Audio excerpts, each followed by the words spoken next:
all gonna be good. Don't worry about nothing, don't worry about nothing, nothing now. It's all gonna be good. So breathe like you know you should. Yeah, breathe till you've understood. Baik, Assalamualaikum warahmatullahi wabarakatuh. Perkenalkan, saya Nurani Syafira, mahasiswa semester 2 Prodi Akuntansi dari STI Ekasi Bangsa. Di sini saya akan menyelesaikan tugas besar sebelum UAS dengan menganalisis tugas besar dari beberapa materi pengantar akuntansi 2 yang telah kami pelajari. Di sini saya mengambil materi yaitu analisis laporan arus kas. Laporan arus kas adalah menyajikan informasi mengenai penerimaan dan pengeluaran kas suatu entitas selama periode tertentu, di mana krusial ini dapat menilai kemampuan perusahaan menghasilkan kas, membayar kewajiban, dan memahami perbedaan laba neto dengan kas neto. Lalu di sini ada manfaat kunci laporan arus kas. Yang pertama di sini ada prediksi kas masa depan. Artinya, menilai kemampuan entitas menghasilkan arus kas di masa mendatang. Lalu ada kemampuan membayar atau menilai kapasitas perusahaan dalam membayar dividen dan melunasi kewajiban. Yang ketiga ada analisis laba versi kas, menjelaskan alasan perbedaan antara laba neto dan saldo kas. Yang terakhir sini ada kegiatan investasi dan pendanaan, menunjukkan perubahan aset dan liabilitas perusahaan. Di sini ada klasifikasi arus kas, di mana klasifikasi arus kas ini dibagi menjadi tiga macam atau tiga bagian, yaitu ada aktivitas operasi. Aktivitas operasi di sini adalah transaksi yang masuk dalam penentuan laba neto seperti penerimaan, penjualan, dan pembayaran gaji dan lain-lain. Lalu yang kedua ada aktivitas investasi, yang dimana aktivitas investasi di sini adalah terkait dengan perolehan dan pelepasan aset jangka panjang seperti pembelian properti atau peralatan. Lalu yang terakhir di sini ada aktivitas pendanaan, di mana aktivitas pendanaan di sini terkait dengan liabilitas jangka panjang dan ekuitas. Contohnya di sini seperti penerbitan saham, penerbitan obligasi, atau pinjaman bank. Di sini ada aktivitas non-kas yang signifikan dengan pembelian aset dengan menerbitkan saham, konversi obligasi menjadi saham biasa, lalu ada pertukaran aset tetap. Jadi arus kas itu ada dua metode penyusunan arus kas, yang dimana yang pertama itu ada metode langsung dengan menyajikan kelompok utama penerimaan dan pengeluaran kas bruto secara rinci, lalu memberikan informasi yang lebih transparan mengenai sumber dan penggunaan kasnya. Lalu yang kedua di sini ada metode tidak langsung, yaitu menyesuaikan laba neto dengan item-item non kas, lebih sering digunakan karena lebih mudah disiapkan dan fokus pada perbedaan laba neto dengan arus kas. Jadi masing-masing di sini ada perbedaannya dari dua metode tersebut. Di sini ada langkah utama penyusunan laporan arus kas, panduan dari laba neto hingga validasi akhir dengan hitung kas operasi, menentukan kas neto dari aktivitas operasi dengan menyesuaikan laba neto dengan basis akrual ke kas.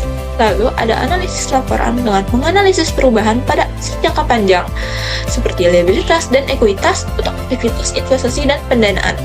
Lalu ketiga itu ada verifikasi saldo kas, di mana ini kita dengan membandingkan perubahan net kas dengan saldo kas pada laporan posisi keuangan untuk memastikan ketepatannya. Di sini kita ada contoh dari yang saya ambil dari e-book pengantar akuntansi dari Keiso. Di sini kita ada macam ini, jadi tuh ini adalah laporan arus kas. Nah, ini laporan arus kas dengan periodenya itu, misalnya periode perusahaannya misalnya Desember 2005. Nah, di sini kan tadi saya udah sebutin kalau ada arus kas dari aktivitas operasi. Ini yang pertama. Di sini biasanya kita isi itu ada laba bersih. Lalu di sini yang kedua itu ada laporan arus kas dari aktivitas investasi. Dia diambil dari aktivitas investasi yang tadi yang sudah saya sebutkan. Lalu yang ketiga di sini ada arus kas dari aktivitas pendanaan. Seperti tadi ada obligasi dengan membayar obligasi dan lain-lain. Lalu di sini yang terakhir itu ada kenaikan penurunan kas neto, kas di awal tahun ini, misalnya kas di awal tahun 2025 itu berapa, lalu kas di akhir tahun ini yang kita hitung jumlah akhirnya kita taruh sini. Nah, lalu di sini ada aktivitas investasi pada pendanaan non kas, hasil akhirnya maka adalah arus kas di sini. Lanjut.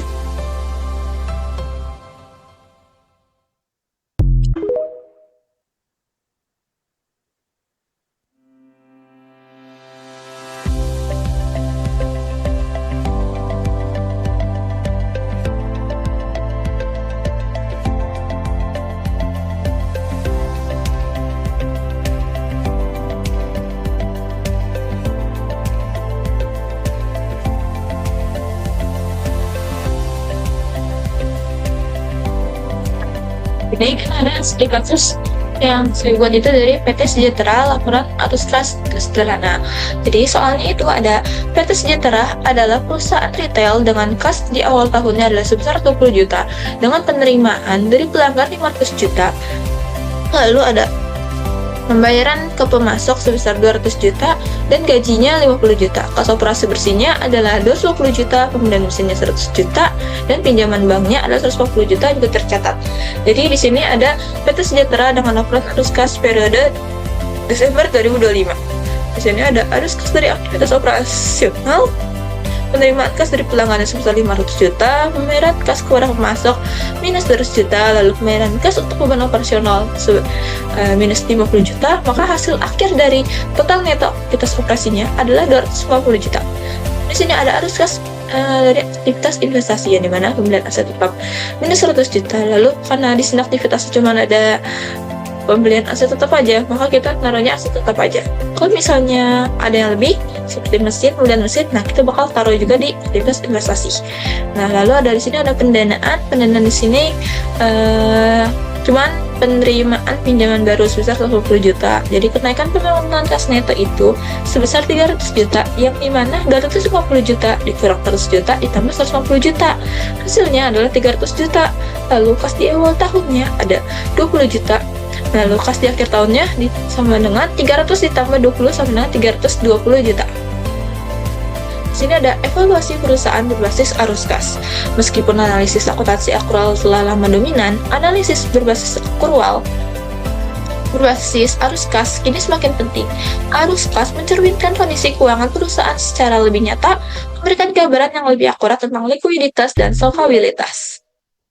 Di sini kita harus memahami arus kas bebas atau disebut FCF. Arus kas bebas ini atau biasa disebut FCF adalah kas yang benar-benar tersedia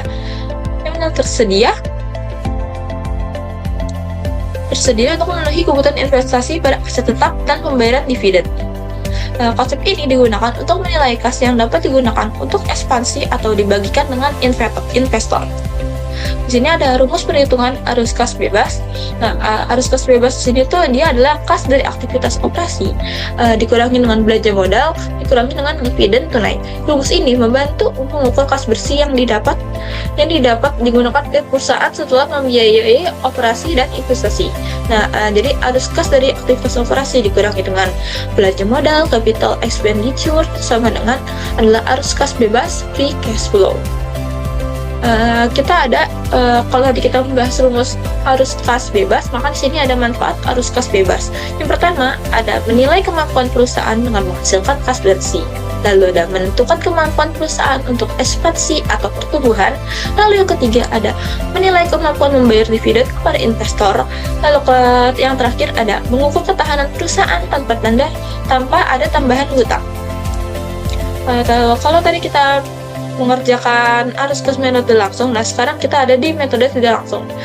Kalau metode tidak langsung bedanya ada di laba bersih. Kalau misalnya tadi kita kan arus kas metode tidak langsung, metode tidak langsung.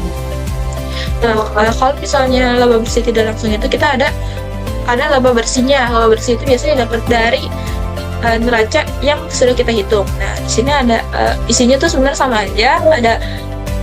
Ada dari aktivitas operasional, investasi, lalu ada pendanaan. Yang dimana ini hasil akhirnya tetap sama 320 juta. Oke,